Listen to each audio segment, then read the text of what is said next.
Hyperbaric oxygen therapy. It's being used to help people to treat a number of injuries, diseases, and other health issues. And among them are veterans suffering from traumatic brain injuries and PTSD. And I'm joined this morning by the executive director of HBOT for Heroes, Edward goodness, I'm messing up your name there, Fred. Girolamo.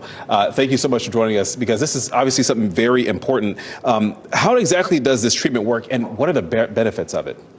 Well, I think one of the important things is we know from a recent Duke study that 44 veterans are taking their lives every day. So the tragedy is huge, and by breathing oxygen under pressure, it reduces inflammation in the brain, and as a result, it allows for depression, anxiety to be reduced significantly. Sleeps are better. All of those things, I think, compound into tremendous suicide ideation, migraine headaches, those things. When you're dealing with that for decades, for some people, it leads to some tragic events. And I've spoken with veterans before who talk about the anguish that comes with obviously being in service. And yes, they feel that the duty to serve their country, but this part of it, that tragic part of it, having that suicidal ideation is obviously so horrific, but this is a chance to help that. So you have the event this weekend to raise more awareness about this treatment. Talk about that. Yeah, so we have an event at the Angus Barn, the pavilion there. It's a beautiful event. It's an annual event, and it's our second. So we've had this program going on for 2 years in the state. We've been able to raise enough funds to treat 270 veterans at this point in time.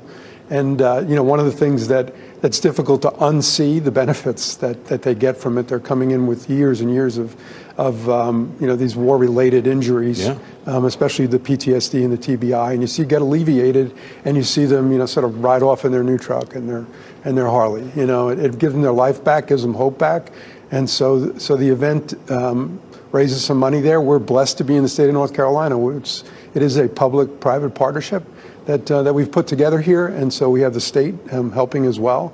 And so we look to just continue that and continue to treat as many veterans as we can in the state. As we know, in the state, there's tens of thousands of veterans in need, and there are hundreds, 700-800 veterans already on a waiting list. So we're raising the money to do it. The Angus Barn event is tomorrow night.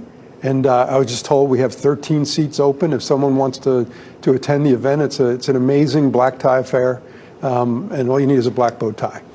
People are probably listening to this right now wondering, how can I get involved? What's another way to get involved? What other ways can people help your cause? Well, you just go on the website. You can donate, participate. We look for ambassadors that want to help spread the word, find veterans. Donate is a big thing. We got to pay for it. But we have a lot of volunteers that are stepping up and helping the cause, and so veterans are joining together to really help it, because they know that their brothers in uniform and sisters in uniform are suffering, and they see the relief, and so once they go through the program, they become advocates, and so it's a beautiful thing to do. And hopefully someone sees this and it's something that's able to help them, knowing that there is help available for you, and this is obviously something that's very much needed. Thank you so much. Appreciate it. Yeah, thank you very much. Thanks for having me, Chris.